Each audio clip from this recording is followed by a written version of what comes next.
and the little quotation marks is because they didn't make bullets. He bought bullets from out of country, had them shipped in, and when his fellow Nazis would come and inspect the camp, he would arrange a plan with the people who were in his camp at the time, and he would say, okay, pretend like you're making a bullet, and then they would sell them to whoever, and they would be used during the war. Well, they were supposed to be making these bullets. These bullets they weren't making, they were buying. And also, I think some of the bullets didn't work, but I'm not sure on that, but I do think that some of them did. That was his cover in a real sense in terms of that was his disguise. And the reason he was a part of the Nazi party was he wanted to also use that as a part of his disguise, because, who would think that a Nazi was trying to help the Jewish people? And so doing that, he saved thousands and thousands of lives.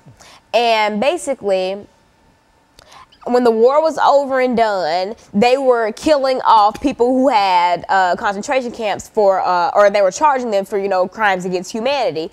And, Stalin, all those people, and etc. They were killing off those people, or they were charging them with crimes against humanity. And most were killed, hung, shot, etc.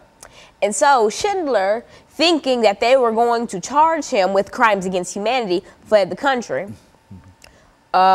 He fled, and he lived a very, very closed life. Well, at first, when the war was over, he had no money. That was a big part. So, his wife divorced him. I think it was after the war, and so it was basically on his own. At first, he would stay in houses in New York with relatives, and the people he saved would send, fruit baskets and etc. And that's what he lived off of for a time, up until the fruit baskets and all that, became very scarce.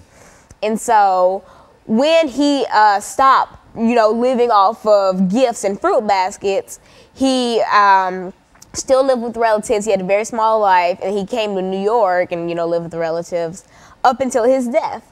And now when Schindler died, something very, very beautiful happened when he died. And you see this in the last part of Schindler's List. All the people that he saved, the living ones at least, came and they put a rock or a stone on top of his grave. And so I don't know if they're there now. I doubt it. I mean, they could be. But if you go there or look up a picture, you'll see all these stones across his grave, and that's a stone for each life that he saved. And you also see in